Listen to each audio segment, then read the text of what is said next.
Aujourd'hui se succèdent au mont Moïse moult touristes venus du monde entier pour voir la montagne où Dieu se manifesta à Moïse. Ce mont Sinaï serait-il un faux Sinaï? Ces touristes se feraient-ils arnaquer en payant pour gravir une montagne comme une autre?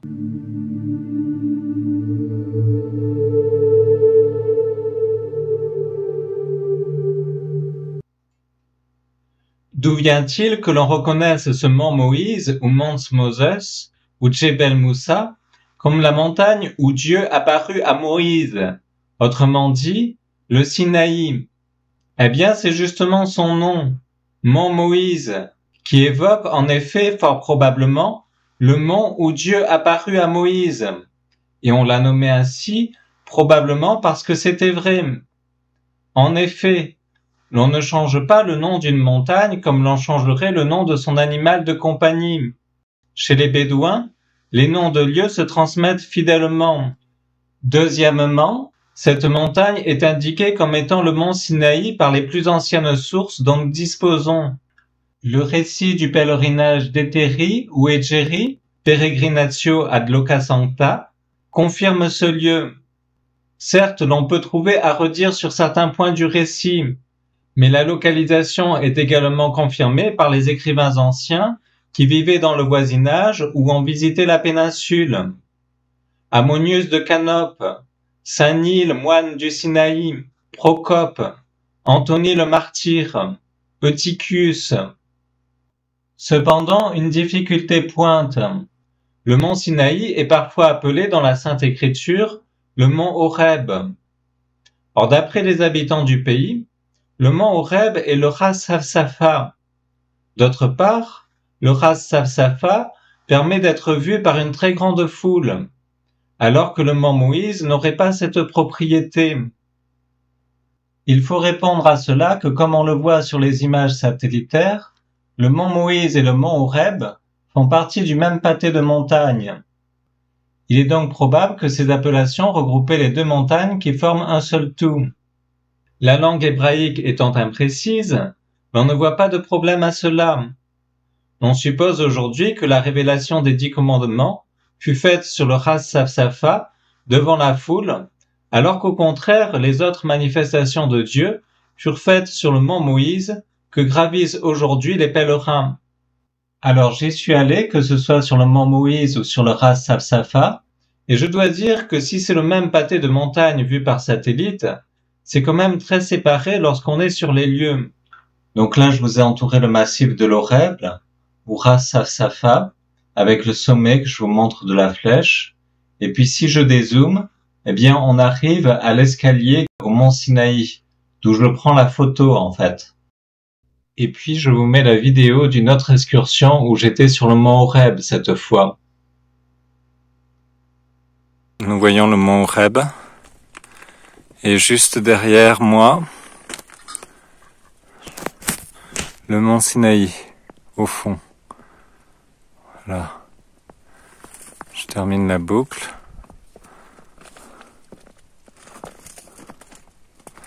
Le mont Horeb. C'est très impressionnant.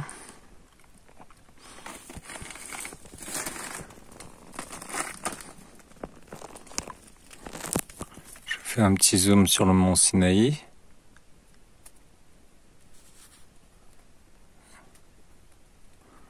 Nous voyons au-dessus la mosquée et l'église. Donc nous pouvons voir le Horeb et nous pouvons voir l'église, le jardin. Voilà. Mais il n'empêche que oui, par rapport aux autres montagnes alentours, elles ne forment en quelque sorte qu'une seule montagne. Donc voyons maintenant si nous n'avons pas un lieu mieux attesté ailleurs. Le mont Serbal a pour lui un témoin beaucoup moins ancien, datant du VIe siècle de notre ère. Il a été pris comme le mont Sinaï par plusieurs rationalistes. Aujourd'hui, cette théorie semble à juste titre assez oubliée. Je ne m'étendrai pas à la réfuter. Voyons maintenant une hypothèse très répandue sur Internet. À la fin du XIXe siècle, des rationalistes, notamment Wellhausen avec Gall, prétendirent qu'il y avait une contradiction dans l'Exode. L'auteur se serait servi de plusieurs sources, d'où une confusion dans la Bible. Le mont Sinaï serait, selon elle, à situer dans la péninsule vers le même endroit que l'on vient de voir, mais aussi et de façon contradictoire, à l'orient du golfe d'Aqaba. Cette dernière localisation fut dès lors de plus en plus adoptée, notamment même par des protestants, qui prétendirent quant à eux qu'il n'y avait qu'un seul Sinaï, celui à l'est d'Aqaba. Nous allons donc examiner si oui ou non il est pertinent de prendre cette région comme l'emplacement du mont Sinaï. Premier argument en faveur de cette nouvelle région. L'on voit Moïse fuir la colère de Pharaon et se réfugier en terre de Madian, où il se marie. Or, en Exode 3.1, l'on voit ce même Moïse en train de faire paître les troupeaux de son beau-père et arriver à la montagne de l'Horeb. Conclusion, son beau-père étant madianite, le Sinaï devait être en pays de Madian, autrement la distance aurait été bien trop longue. Mais si l'on réfléchit bien, Moïse était parmi un peuple semi-nomade. Aujourd'hui, on prend l'avion 1 ou 2 jours pour voyager et prendre des vacances. À l'époque, on prenait quelques semaines pour cela et l'on s'attardait davantage. On peut facilement imaginer que Moïse a pu prendre quelques mois de congé de son beau-père et s'absenter avec sa fille. En soi, le récit n'est pas contradictoire. Du reste, l'on sait que les pasteurs allaient souvent assez loin chercher le pâturage, et Moïse a pu vouloir prendre des nouvelles de l'Égypte par les mineurs égyptiens du Sinaï. Mais maintenant, il faut noter aussi que l'on soupçonne le pays de Madian de s'étendre de l'autre côté du golfe d'Aqaba, auquel cas l'objection disparaît. Donc 2 réponses possibles. Soit c'est Moïse qui s'est déplacé davantage qu'on le pense, soit c'est le pays de Madian qu'il faut allonger, mais nul besoin de déplacer le mont Sinaï. Le deuxième argument employé est que longtemps après, alors que Moïse a fait sortir le peuple d'Égypte, l'on voit Jéthro, le Madianite beau-père de Moïse, lui rendre visite au Sinaï. Donc conclusion de M. Gall, je cite, « Moïse habitait donc dans le pays de Madian. » Sauf qu'ici, Gall est allé chercher le bâton pour se faire battre. En effet, ce même chapitre conclut, « Moïse prit congé de son beau-père, et Jéthro s'en retourna dans son pays. » Si s'en retourna dans son pays, c'est que le Sinaï n'était pas dans son pays. D'autres arguments ont été avancés notamment par Ron White, un adventiste du 7e jour, lequel eut un vif succès en raison des publications qu'il fit à ce sujet. Des vidéos montrant sa découverte des roues des chars dans le golfe d'Aqaba firent le tour du monde et accréditèrent l'idée que le mont Sinaï était le Jebel Aloz. Nous allons repasser les arguments en ce sens. Saint Paul et Joseph Flavius situent le mont Sinaï en Arabie. Voici ce que dit l'Épître aux Galates. Le Sinaï est une montagne en Arabie. Or l'Arabie se trouve de l'autre côté du golfe d'Aqaba. La réponse est simple. L'Arabie d'aujourd'hui n'est pas l'Arabie du temps de Saint Paul. Du temps de Saint Paul, l'Arabie comprend aussi la péninsule du Sinaï. Il est vrai cependant que Joseph Flavius dit que le Sinaï est la plus haute montagne. Or le mont Moïse n'est pas la plus haute montagne. Mais Flavius Joseph montre qu'il connaît mal les lieux, ce qui est compréhensible puisqu'il en est éloigné. Et le mont Moïse est la deuxième plus haute montagne. On ne peut donc infirmer les nombreux témoignages vus plus haut en raison de ce seul renseignement. Un autre argument en faveur du Jebel Aloz se tire à partir de ces versets de l'Exode. La gloire de Yahvé reposa sur la montagne du Sinaï, et la nuée la couvrit pendant 6 jours. Le 7e jour, Yahvé appela Moïse du milieu de la nuée. L'aspect de la gloire de Yahvé était aux yeux des enfants d'Israël comme un feu dévorant sur le sommet de la montagne. Il faudrait conclure de ces versets que la montagne de Moïse serait un volcan. Or le Jebel Aloz est un volcan.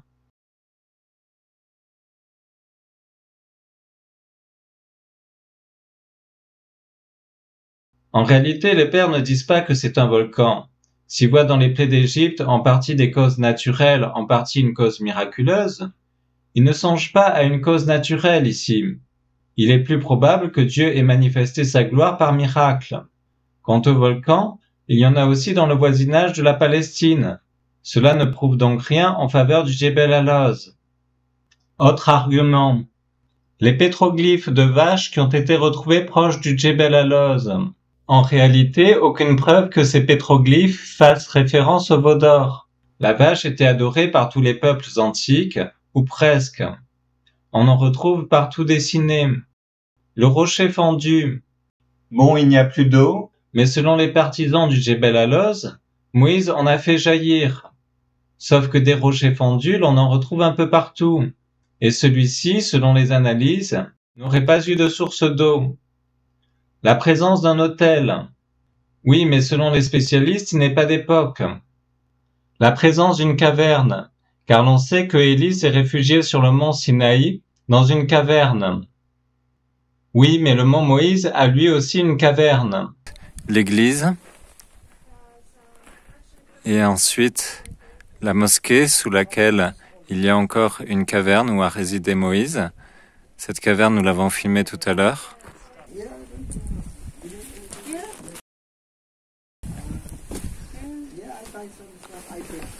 Le lieu où Moïse a résidé sur le Sinaï.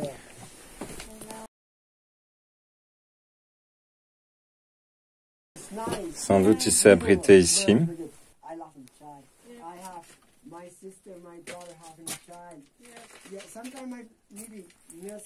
Cette caverne, nous l'avons filmée tout à l'heure. Ensuite, nous voyons le mont Sainte-Catherine. Ensuite, nous voyons un autre mont, je ne connais pas son nom. Et puis, il y a la vallée où Moïse a fait jaillir l'eau d'un rocher. Et puis ensuite, nous avons le mont Horeb. Alors voilà, nous sommes en face du roc de Moïse, Rock of Moses. Et c'est là donc que la tradition rapporte que Moïse a fait jaillir de l'eau du rocher. Il y a une église derrière. Et puis, tout autour, nous pouvons voir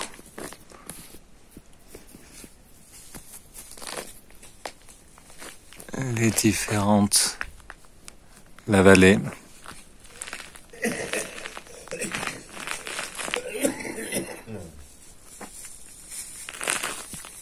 Les montagnes. Voilà, on retourne à l'église.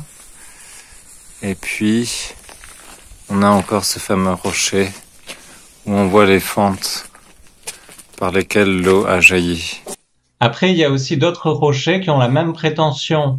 Et du reste, il n'est pas dit que Moïse fit jaillir l'eau au mont Horeb, mais qu'il fit jaillir l'eau à l'Horeb. Or, Horeb signifie lieu aride. Donc certains prétendent que, en réalité, il ne s'agit pas du mont Horeb ici. Il ne s'agit pas du même lieu où il y a eu les manifestations de Dieu à Moïse. Mais retournons à notre sujet, le Djebel Alloz. Nous n'analyserons même pas les difficultés géographiques que pose le problème d'un mont Sinaï aussi lointain. Mais reste un dernier argument en faveur du mont Sinaï dans le pays de Madian. La traversée de la mer aurait eu lieu dans le golfe d'Aqaba, où l'on aurait retrouvé les roues des chars. Cet argument sera réfuté dans une prochaine vidéo sur le passage de la mer Rouge. Donc en conclusion, aujourd'hui le seul endroit qui a vraiment une tradition historique sérieuse pour lui est le mont Moïse. Géographiquement, il fait partie des monts qui correspondent aux données de la Bible. Et ensuite, son nom, et les auteurs les plus anciens ayant connu la région, attestent que c'est le mont où Moïse a eu la révélation de Dieu. Cela suffit pour avoir une certitude morale concernant ce mont. Pour ceux qui pensent que l'on ne pouvait pas faire une vidéo comme ça sans parler du monastère Sainte-Catherine et du buisson ardent, eh bien, il faut que vous voyiez ma vidéo sur le buisson ardent où je traite de tout cela.